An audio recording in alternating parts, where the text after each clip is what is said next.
My name's Tanya the Ghoul, and today I'm going to be looking into public domain alternatives for Five Nights at Freddy's, as requested by my beloved girlfriend. Now, for Freddy, you could use Pete the Bear when he was in the Oswald shorts, Toby Bear, who was from a Walt Disney short, or you could use Rupert Bear. For Bonnie, we have Oswald the Lucky Rabbit, Peter Rabbit, and also the Easter Bunny, of course. For Chica, we have Chicken Little, Bertha Henpeck, and of course Chanticleer the Rooster, although that's a guy, but you can gender swap them, so. For Foxy, we have, Foxy and Foxy Loxy. And also, we have the fox from Pinocchio. For Spring Bonnie, we have the rabbit from the Winnie the Pooh books from the 1920s all the way to 1930. And same with Winnie the Pooh himself as Golden Freddy. For Springtrap, we have the cryptid known as the Bunny Man.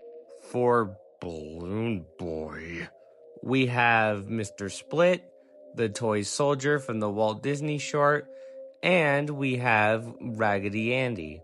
For the marionette, we have the original versions of Coco the Clown, his girlfriend Coquette, and Pinocchio, but only the versions of Pinocchio that are from the original fairy tale.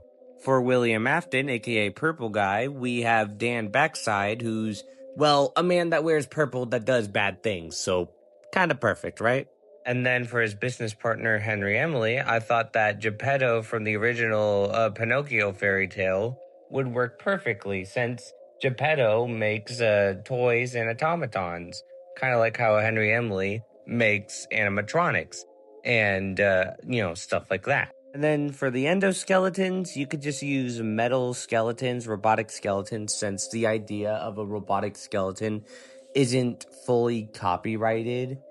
So, as long as you don't make them look like the endoskeletons from any of the Fnaf games, you should be fine. And then if you want to add more characters, you could use automatons from the 1700s all the way to 1930. Since the idea of automatons, aka the original animatronics, those are perfectly fine to use.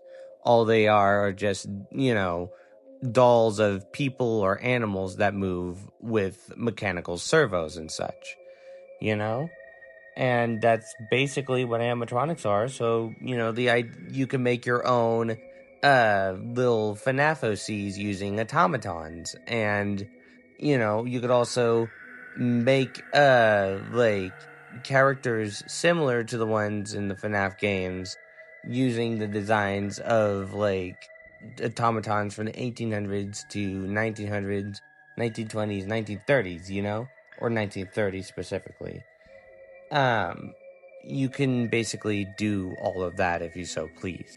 And there we have it, public domain alternatives for FNAF. Is there any other characters you would want me to add for next time? Or are there any other ideas you would like me to do? Please subscribe and follow for more, as well as donate to my Ko-fi page. Also, I will not be taking free requests anymore. If you would like to request something, please donate to my Ko-fi page. Otherwise, with all that being said, I'm Tanya the Ghoul, and I'll see you all next time. Now I'm able to pay my cable.